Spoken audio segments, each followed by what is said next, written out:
Akses jalan kabupaten di Desa Tompobulu, Kecamatan Bulupodo ke Desa Sohiring, Kecamatan Sinjai Tengah, Kabupaten Sinjai, Sulawesi Selatan sudah terbuka. Beberapa hari lalu, separuh jalan tersebut tertutup tanah longsor, sehingga menyulitkan kendaraan roda 4 dan bus, truk melintas. Dinas Pekerjaan Umum, PU bersama Badan Penanggulangan Bencana Daerah, BPBD Sinjai, mengikis bukit yang ada di atas badan jalan tersebut. Tujuannya agar akses jalan bisa dilalui dengan baik. Dalam sepekan terakhir ini sejumlah titik bencana di Sinjai. Kepala Bidang Kegawat Daruratan BPBD Sinjai, Muhammad Amin, menegaskan bahwa Sinjai baru memasuki awal puncak musim hujan, sehingga masyarakat harus mengantisipasi dan mewaspadai dampak bencana. Potensi bencana alam yang berpotensi terjadi di Sinjai yakni longsor, pohon tumbang, angin puting beliung dan banjir. Ibu kota Sinjai paling rawan bencana banjir usai hujan lebat. Penyebabnya karena berada di daerah dataran rendah dan terjadi pendangkalan saluran air.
Di Kabupaten Sinjai kemarin terjadi beberapa bencana, yaitu pohon tumbang dan longsor.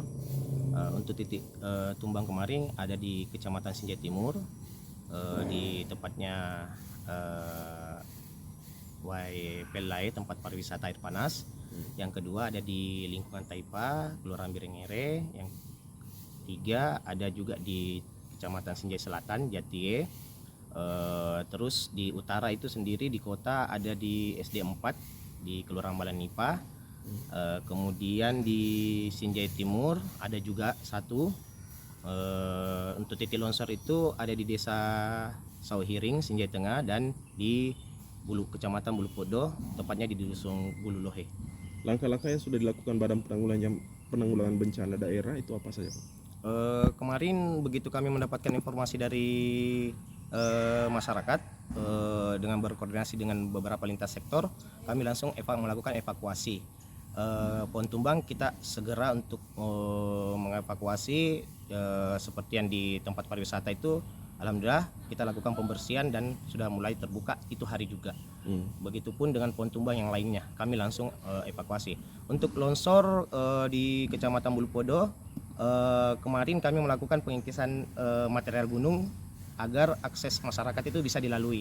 Karena kenapa kita harus mengcutting gunung tersebut, material gunung itu, karena akses itu adalah di mana akses terdekat bagi dua kecamatan, yaitu Kecamatan Sinjai Barat dan Sinjai Tengah. Jadi proses alur bahan-bahan pokok itu semuanya lebih dekat melalui itu. Makanya kami cepat mengevakuasi material gunung itu supaya bisa terbuka.